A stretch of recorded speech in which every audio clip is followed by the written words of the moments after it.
Hello everyone, hope everyone is doing well. Welcome back to my channel. मेरा चैनल का नाम है आस्क जाफरी। आई होप पिछले वीडियोस में आपने देखा होगा, या अगर नहीं देखा है तो मैं फिर से बता देना चाहूँगा कि मेरे जो चैनल का मकसद है वो किसी को मदद करना है जो अपने तजुर्बे से। मैं कोई दावा नहीं करता कि मैं आप लोगों का प्रॉब्लम 100% सॉल्व करूँगा, लेकिन मैं आपको कोई रास्ता बताने की ज़रूर कोशिश करूँगा ताकि आप लोग कोई हल ढूंढ सकें। तो प्लीज़ मुझे ईमेल करें, अपने प्रॉब्लम्स, अपने इश्यूज़ बताने की कोशिश करें ताकि मैं उन लोगों पे कुछ अपने तजुर्बे से निकाल कर या अपने दोस्त अहबाब से बात करके, क्योंकि मेरे काफ़ी फ्रेंड सर्कल है, बहुत बड़ा फ्रेंड सर्कल है, बचपन से काफ़ी दोस्त बनाए हैं मैंने। तो स्कूल के फ्रेंड्स, कॉलेज के फ्रेंड्स, महल्ले के फ्रेंड्स, प्रोफेशनल फ्रेंड्स सब हैं मेरे पास, क्योंकि मैंने सबसे बहुत अच्छा अपना वास्ता रखा है, दोस्त अहबाब बहुत अच्छे बना के रखे हैं। तो सिचुएशन ये है कि मैं जिस हिसाब से आप लोगों को मदद करना चाह रहा हूँ उसमें शायद मेरा तजुर्बा कम पड़ जाए, तो मैं पूरी कोशिश करूँगा कि आप लोगों को किसी भी तरीक़े से मैं सॉल्यूशन प्रोवाइड करने की कोशिश करूँ। 100% नहीं तो नहीं, कम से कम 75% गाइड कर सकूँ ताकि आप लोग आगे अपनी रिसर्च करके अपना जो भी प्रॉब्लम को सॉल्व कर सकें। आजकल हमारे हैदराबाद में, मैं इंडिया हैदराबाद से हूँ, काफ़ी मौसम अजीब व गरीब हो गया है। बीच में काफ़ी बारिशें हो रही थी, काफ़ी ऑरेंज अलर्ट मिल रहा था। अभी फिर से हम लोग वापस समर सीज़न में चले। बस कोशिश यही है कि मेरे अपने तजुर्बे से मैं आप लोगों को कुछ ना कुछ गाइड करूं, कुछ सवाब कमाने की, कुछ पुण्य कमाने की मेरी ये कोशिश रही है हमेशा से। तो मैं आज का पहला सवाल लेने की कोशिश करता हूं ताकि किसी बंदे को हेल्प कर सकूं मैं। तो ये रहा पहला सवाल मेरा आज का। Hello, I am XYZ. I have a question regarding studies abroad. I have been grown up in a lower middle class family. I have done my jobs, part-time jobs, to complete my studies. Always sacrificed my wants and requirements. I have lot of friends with good financial background. They have rich parents and they provide everything to them. I have nothing to ask from my parents as they are poor. बहुत अफसोस की बात है बेटा। Now that I have completed my graduation and I am the only son to my parents. Most of my friends are leaving for abroad, but due to financial positions, I am not able to go abroad. This one wish I have in my life to settle abroad. I have no money, no parental support, no way to get any loan. My friends call from abroad and ask me to come there. They show how good life is in abroad. I am in a very frustrating part of life. Please advise what shall I do? ये बंदे का सवाल है। आप लोगों को समझ में आ गया होगा कि एक लोअर मिडिल क्लास का बच्चा है, काफ़ी मेहनत करके इसने पढ़ाई कंप्लीट की है, जॉब्स करके, पार्ट टाइम जॉब्स करके, क्योंकि इसके शायद बेचारे पेरेंट्स जो है ना इसकी फ़ीस वगैरह भर नहीं सकते थे, तो इसने मेरे ख़्याल से काफ़ी मेहनत की है और इसने अपना ग्रेजुएशन कंप्लीट कर लिया है, जो कि एक बहुत बेहतरीन बात है, बहुत अच्छी बात है कि अब इसके दिमाग में जो अब्रॉड की कहानी आ गई है कि देखो बेटा, ये अब्रॉड का चक्कर बहुत ख़तरनाक होता है। मैं अपने ओपिनियन से आपको बताना चाहूँगा कि आपने इतनी मेहनत करके जब ग्रेजुएशन कंप्लीट की है, तो देखिए मैं भी अब्रॉड, यानी कि abroad in a sense gulf में रह चुका हूँ, 15 साल रह चुका हूँ, अपनी ज़िंदगी के 15 साल खो चुका हूँ मैं जब गया था तो इसी उम्मीद में गया था कि मैं पैसे कमाऊँगा, घर ख़रीदूँगा, मेरी वाइफ, मेरी फैमिली को सपोर्ट करूँगा। तो धीरे धीरे एक ऐसा हो गया है कि ATMH बन गया मैं, ऑल टाइम मनी हस्बैंड, यानी कि सिर्फ पैसा कमाने वाला हस्बैंड बन के रह गया मैं। तो धीरे धीरे होता क्या है कि जो जनरल सी बात बता रहा हूँ मैं, कि जब आप बाहर चले जाते हो, पैसे कमाने लगते हो, महीने को महीना पहले आते ही इतना पैसा आप भेजते हो, शायद ज़्यादा ही भेजते हो ना, इंडिया में भी आजकल बहुत है, तो वो पैसा आपके घर वालों को इतना अच्छा लगता है कि आप ना आएँ, सिर्फ आप अपना पैसा भेजें। उन लोगों की सिर्फ यही ख्वाहिश रह जाती है कि आप पैसे भेजते रहें। यहाँ पे कोई रोक टोक नहीं है, चाहे किसी को बांटो, किसी को दो या फाड़ के फेंको, या जितना चाहे आप शॉपिंग करो, कोई सेविंग मत करो, कोई इन्वेस्टमेंट मत करो। बेचारा जो बाहर है वो काफ़ी मुसीबत उठाता है, एक टाइम का खाना सोच समझ के खाता है और आप लोगों को पैसे भेजता है। लेकिन आप लोग क्या करते हैं, उस पैसे का मिसयूज़ करते हैं। क्या है, झाड़ पे लगे हैं, तोड़ रहा है, भेज रहा है, बस यही इनके जहन में होता है। तो इस तरीके से क्या है ना, हाँ धीरे धीरे क्या होता है कि आपका कैरेक्टर जो है ना घर के उन अफराद में से ख़त्म होने लग जाता है, इनविजिबल होने लग जाता है, क्योंकि सिर्फ आपका पैसा दिखने लग जाता है। आप 1 साल या 2 साल के बाद जब छुट्टी पे आते हो तो आपके घर वालों को पसंद नहीं आता है आपका आना। क्यों आप आएंगे कि भाई ये क्या है, ये यहाँ क्यों रखा है, ये क्या हुआ, मैंने इतने पैसे भेजे थे, उसका क्या किया, वो किया, ये किया। तो आपके घर वाले दुआ करते हैं कि भाई जल्द से जल्द चले जा, जा और पैसा भेज, जा और पैसा भेज। तो एक दिन ऐसा आता है कि आप 10-15 साल के बाद जब आपकी हेल्थ हाथ दे देती है, काफ़ी उम्र गुजर जाती है, क्योंकि आर्टिफिशियल मटेरियलिस्टिक लाइफ, बाज़ार का खाना, तकलीफ़ें उठा उठा कर आप 15-20 साल जितने भी निकालते हैं, 40-45-50 साल की उम्र में जब आप घर वापस आ जाते हो तो होता क्या है कि आपकी जगह आपके घर से ख़त्म हो चुकी है। आपके घर वालों को, आपको, आपकी वाइफ को, आपके बच्चों को आदत हो चुकी है आपके बिना जीने की। तो अब आपको एक्सेप्ट नहीं करेंगे वो लोग। तो इस तरीके से क्या हो जाता है कि सबसे बड़ा मोस्ट इम्पॉर्टेंट प्रॉब्लम क्या होता है, जितना भी पैसा आपने भेजा है उसको ये तकरीबन उड़ा देते हैं, कुछ भी नहीं बचता है। हो सके तो कुछ कर्ज़े भी लेकर के रखेंगे। तो इस तरीके से क्या होता है, जब आप आते हैं तो आप एक अलग लाइफस्टाइल के आदी हो जाते हैं और आपकी एज भी काफ़ी हो जाती है। जब आपको पता चलता है कि फ़ाइनेंशियली हम बहुत बुरी हालत में, जो भी थोड़ी बहुत सेविंग है आपके पास कुछ 2-4 लाख रुपए या 10 लाख रुपए वो लगाकर कोई बिज़नेस करने की कोशिश करता है, क्योंकि उसको यहाँ के बारे में मालूमात नहीं होते हैं और वो किसी तरीके से नुकसान में चला जाता है। फिर होते होते वो या तो टैक्सी ड्राइवर बन जाता है या फिर ऑटो चलाता है, तब भी उसके घर वाले बोलते हैं शाम में आने के बाद, क्या वो पैसे लाए। तो ये ज़िंदगी होती है एक गल्फ़ रिटर्न या बाहर रहने वाले की। हाँ, जो यूएस वगैरह चले जाते हैं, ऑस्ट्रेलिया जाते हैं, फिर भी मेरे काफ़ी फ्रेंड्स हैं जो मैं जिस ज़माने में मैं दुबई में था तो मेरे फ्रेंड्स बोलते थे कि ऑस्ट्रेलिया आ जाओ, है फिर भी ठीक है, दे आर सेटल्ड। ये भी कब की बात कर रहा हूँ मैं, जो 90s में गए थे, वो 90s वगैरह में जाके वो सेटल हो गए। अब जाने वालों के लिए बहुत मुश्किल है। अब आपको पीआर मिलना मुश्किल है। किसी तरीके से आपको जब तक पढ़ाई है, जब तक फ़ीस भरते रहोगे, मेहनत करते रहोगे, जब तक आप दूर के डोल बहुत सुहाने लगते हैं। तो प्लीज़ यहाँ से बैठकर मत देखें जो वीडियो बना रहा है, जो आपको कॉल कर रहा है वो आपका फ्रेंड नहीं है, क्योंकि वो सच नहीं बता रहा है। उसके पीछे जो हाल है, उसके पीछे जो तकलीफ़ें हैं वो नहीं बता रहा है। बस कॉल करके वो अपने ईगो को बचाने के लिए क्या कर रहा है, आपको झूठ बोल रहा है कि लाइफ बहुत अच्छी है। लाइफ बहुत मुश्किल है, लोगों को सोने की जगह नहीं है, रोडों पे सो रहे हैं, ऐसे सुना है हमने। और काफ़ी प्रॉब्लम्स का आपको फेस करना पड़ेगा, बाहर जाएंगे। देखो हमारा वतन, हमारा जो इंडिया है, हम यहाँ पले बड़े हैं, यहाँ हमारी मिट्टी है, ये हमारा कॉन्फिडेंस है। यहाँ पे आजकल के जो हालात है, ख़ास तौर पे मैं हैदराबाद में रहता हूँ, इंडिया हैदराबाद में, तो यहाँ पे बहुत सारे जॉब्स हैं। यहाँ पे बहुत सी एमएनसीज़ कंपनीज़ हैं। हमारी गवर्नमेंट यहाँ पे बहुत अच्छे से अच्छा काम कर रही है, सेंट्रल हो या स्टेट गवर्नमेंट हो। बहुत सी सुविधाएं, बहुत सी फैसिलिटीज़ हैं।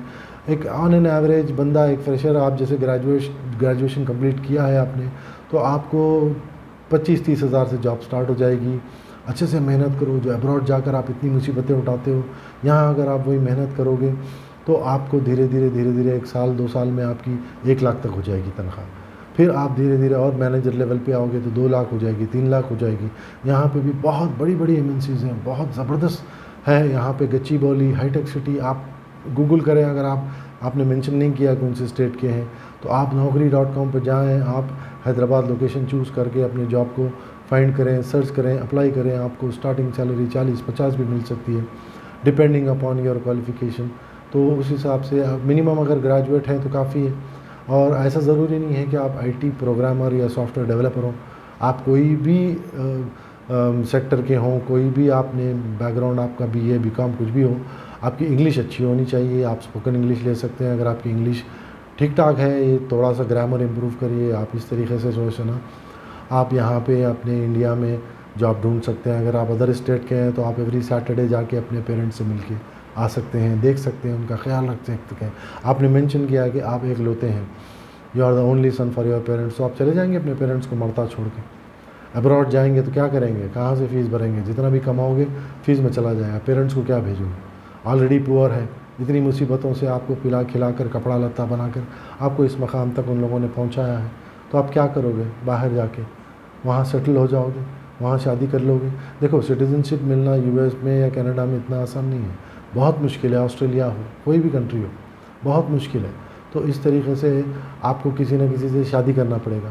जब आप शादी करोगे तो वो एक कॉम्प्रोमाइज़ लाइफ होगी, आप फ्रीडम नहीं होगा आपके पास, आप जैसे आपको नचाया वैसा नाचना पड़ेगा। तो इस तरीके से क्या होगा, आप एक ग़ुलाम की ज़िंदगी गुजारोगे, आप इंडिया नहीं आ पाओगे, आपके पेरेंट्स का ख्याल नहीं रख पाओगे। जो असली पुण्य है मरने के बाद आपको कमाना है वो नहीं कमा पाओगे, जो असली जन्नत है वो आप नहीं मिल सकेगी आपको। बस आप दुनिया के चंद धोखेबाज सपनों को लेकर आप अब्रॉड जाओगे, जब लैंड होगे तो पता चलेगा आपको क्या प्रॉब्लम है। ठीक है, तो इस तरीके से मैं यहाँ पे आकर बहुत स्ट्रगल करा हूँ, और एक ऐसी एज में आकर जब कि मेरे तकरीबन दोस्त सेटल हो गए, मुझे सेटल होने के लिए काफ़ी स्ट्रगल करना पड़ा। तो इस तरीके से क्या है, मैं आपको बोलता हूँ कि आप इंडिया में ही अच्छे से अच्छा जॉब ढूंढें। देखिए यहाँ पे अगर 2 से 3 लाख सैलरी हो, अगर आप ईएमआई पे घर लेते हो और ईएमआई पे कार भी लेते हो तो 1 लाख होंगे, बाकी के 2 लाख बहुत होते हैं। अगर 2 लाख भी सैलरी है तो 1 लाख भी बहुत होते हैं। तो यहाँ पे शादी करो, अपने बच्चों को यहाँ के स्कूल में एजुकेट करो। अपना भारत, अपना इंडिया, अपना देश, इसकी बात ही अलग होती है। ठीक है, ये तो मैंने अब तक सारी नेगेटिव बातें बताई है, लेकिन जैसे आपकी इतनी बड़ी ख्वाहिश है तो मैं चाह रहा हूँ कि अगर कोई एक बंदा भी मेरा वीडियो देख लेता है तो मैं चाह रहा हूँ कि ये मैसेज उस तक पहुँचे कि कोशिश आप ये करें कि आप ऐसी यूनिवर्सिटी में दाखिला लें, एडमिशन लें, जो यूनिवर्सिटी आपसे फ़ीस नहीं लेती हो, बल्कि आपको उल्टा स्टेफंड देती हो, आपका एकोमोडेशन, सारी चीज़ों का ख्याल रखती है। हाँ, मैं बराबर बोल रहा हूँ, ऐसे यूनिवर्सिटीज़ हैं। तो इस यूनिवर्सिटी से आपको फ़ायदा क्या होगा कि आपका एजुकेशन कंप्लीट होगा, उसके बाद आप चाहें तो कोई डिसीजन ले सकते हैं। कम से कम आपको अपनी फ़ीस भरने के लिए छोटे मोटे ऑड जॉब्स करके आपको बहुत मुसीबत उठाकर एजुकेशन पढ़ नहीं सकोगे, और आपका करियर ख़राब हो जाएगा और इलीगल हो जाओगे, या इस किस्म से कोई प्रॉब्लम हो जाएगा, या वापस आ जाओगे, कोई किस्म का डिप्रेशन हो जाएगा। तो मैं अब तक तो मैंने काफ़ी नेगेटिव बातें की हैं, लेकिन आपकी विश, आपकी ख्वाहिश को देखते हुए मैं चाहता हूँ कि कुछ ऐसी यूनिवर्सिटीज़ के बारे में आपको बताऊँ जो 100% आपको फ्री एजुकेशन प्रोवाइड करती हैं। 100%, नॉट 80, 90 और 10%, पूरे 100% आपको रहना, आपका एजुकेशन वगैरह सब करती हैं। तो उनमें कुछ यूनिवर्सिटीज़ 2-4 नाम लूँगा मैं, बाकी के सारे यूनिवर्सिटीज़ के बारे में मैं डिस्क्रिप्शन में उनकी लिस्ट डाल दूँगा। काफ़ी लोगों का ख्वाब है यूनाइटेड स्टेट्स ऑफ अमेरिका, तो Harvard University, Yale University, Princeton University जैसे और काफ़ी बहुत सारी यूनिवर्सिटीज़ हैं। तो मैं हार्वर्ड यूनिवर्सिटी की ख़ासियत बताना चाहूँगा कि नीड ब्लाइंड फाइनेंशियल एड। इसका मतलब होता है कि नीड ब्लाइंड, यानी कि कोई यहाँ पे अंधेपन की बात नहीं हो रही है, बल्कि अंधापन वो लोग ये करते हैं कि जब आपका प्रोफाइल उनके सामने आता है तो वो लोग आपके फाइनेंशियल बैकग्राउंड के बारे में चेक नहीं करते हैं, जैसे कि आप फ़ीस भर सकते हो या नहीं, ये चेक नहीं करते हैं। Blindly they will take you, ये होता है इसका मतलब। तो ऐसी यूनिवर्सिटीज़ हैं जिनमें हार्वर्ड यूनिवर्सिटी है, येल यूनिवर्सिटी है, प्रिंसटन यूनिवर्सिटी है, और बहुत सारी हैं फ़िलवक़्त, और एक और काफ़ी है जैसे Stanford University. Need aware financial aid, aware यानी कि वो लोग पता करते हैं आपके बारे, but still this university is 100% scholarship provide करती है आपको। तो इस किस्म से काफ़ी हैं। University of Pennsylvania, Columbia University, Dartmouth College, Brown University, Caltech, ये सारे नीड अवेयर फाइनेंशियल हैं। और बहुत सारी लंबी लिस्ट है, वीडियो काफ़ी लंबा हो जाएगा, इसके लिए मैं शॉर्ट करना चाह रहा हूँ। यूनिवर्सिटी ऑफ शिकागो, तो ड्यूक यूनिवर्सिटी, तो ऐसे काफ़ी हैं universities. University of southern California, तो बॉस्टन यूनिवर्सिटी, तो ये लिस्ट आपको मिल जाएगी नीचे। और अब रही बात, दूसरा सबसे बड़ा कंट्री है जो लोग बहुत चाहते हैं जाके पढ़ने के लिए वहाँ पे, वो है कनाडा। तो यूनिवर्सिटी ऑफ कनाडा 100% आपको ये लोग भी सपोर्ट करते हैं, फ़ीस माफ़, कुछ नहीं, उल्टा मतलब एक पढ़ाने का मकसद है इनका। कोई भी स्टूडेंट हो, नेशनल इंटरनेशनल कोई भी हो। तो यूनिवर्सिटी ऑफ टोरंटो है, यूनिवर्सिटी ऑफ ब्रिटिश कोलंबिया है, यूनिवर्सिटी ऑफ मॉन्ट्रियल है, कॉनकॉर्डिया यूनिवर्सिटी है, York university, international entrance scholarship of distinction, अगर आप अच्छा डिस्टिंक्शन में मार्क्स हैं तो ज़रूर मिलेगा यॉर्क यूनिवर्सिटी में भी, तो इसकी लिस्ट भी आपको मिल जाएगी। Next, most dreamable country Australia, University of Technology Sydney, Australia awards scholarship Australian government की है, तो इसकी भी आपको लिस्ट मिल जाएगी। तो ये भी आपको 100% एजुकेशन प्रोवाइड करेंगे फ्री ऑफ कॉस्ट। उसके बाद हम आते हैं न्यूजीलैंड के बारे में भी बहुत लोग चाहते हैं जाके पढ़ने के लिए, तो न्यूजीलैंड स्कॉलरशिप्स करके एक यूनिवर्सिटी है, इसका भी आपको लिंक मिल जाएगा। और the most United kingdom, university of Oxford, university of Cambridge, university college London, ये 3 यूनिवर्सिटीज़ है। इसमें भी आपको 100% आपको एजुकेशन आपको फ्री मिलेगा।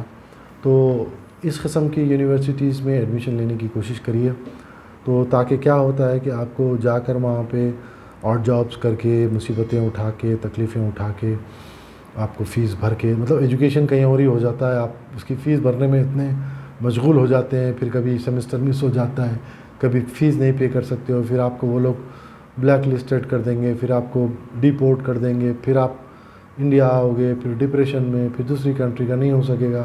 तो ये सारे ड्रामे हैं इसके पीछे। तो ऐसी यूनिवर्सिटी में जाएं जो आपको एजुकेशन देना चाहते हैं, जो आपके थ्रू कमाना नहीं चाहते हैं। तो ऐसी यूनिवर्सिटी हैं बहुत जिनमें आप एडमिशन ले सकते हैं। अगर इसी किस्म की यूनिवर्सिटी में एडमिशन मिलता है तो तभी जाइए, और पढ़ लिख कर, शायद क्या है ना, आप मेरिट बेसिस पर पढ़ लिख कर जब एजुकेशन कंप्लीट करो तो शायद वहाँ पे कोई अच्छा जॉब वॉब मिल जाए आपको, और या नहीं तो आप अपना डिग्री लेकर के आप इंडिया वापस आओ। अमेरिका लंदन की डिग्री हो तो आपको ज़्यादा अहमियत मिलती है। तो यहाँ आकर आपको MNC वगैरह में अच्छे से जॉब करो, अपने पेरेंट्स का ख्याल रखो, आखिरी वक्त में अपने पेरेंट्स का साथ दो। बुढ़ापे में आखिरी वक्त मेरा मतलब ये नहीं है कि उनके डेथ के ताल्लुक़ से, लेकिन अब इतने साल जब मेहनत किया है तो उनको कुछ साल सुकून दो, कुछ साल उनको भी जीने दो, कुछ साल भरपूर सोने दो। कब तक मेहनत मजदूरी करते रहेंगे वो लोग, उनका ख्याल करो, उनको भी सोने दो भरपूर, और पुण्य के डॉलर कमाओ ताकि आपके मरने के बाद आप हेवन, जन्नत, स्वर्ग की यूनिवर्सिटी में एडमिशन ले सको। और वहाँ तो आपको पता है कि हर चीज़ फ्री ऑफ कॉस्ट, सब कुछ फ्री मिलेगा। तो मेरे भाई होश में आओ, देख समझ के फ़ैसला लो। जाना ही है अब्रॉड, ऐसी यूनिवर्सिटी में जाओ जहाँ के 100% आपको स्कॉलरशिप मिल सके। नहीं तो मत जाओ, इंडिया में कोई कॉलेजेस की कमी नहीं है, इंडिया में पढ़ाई और कंप्लीट करो, मास्टर्स करो। कई ऐसे MNCs हैं जो आपको पढ़ाई के साथ साथ पार्ट टाइम जॉब भी देते हैं, कई ऐसे MNCs हैं, तो वो स्पॉन्सर भी करते हैं। तो ऐसी कोई यूनिवर्सिटी, MNC देखो, एडमिशन लो, अच्छे से रहो, मज़े में रहो, ठीक है। और अगर सेटिस्फाइड हो तो मुझे ज़रूर ईमेल करना। अगर अब्रॉड चले गए, कोई यूनिवर्सिटी में एडमिशन मिल गया तो मुझे ज़रूर ईमेल करना, ठीक है। खुश रहो, enjoy, take care, bye bye.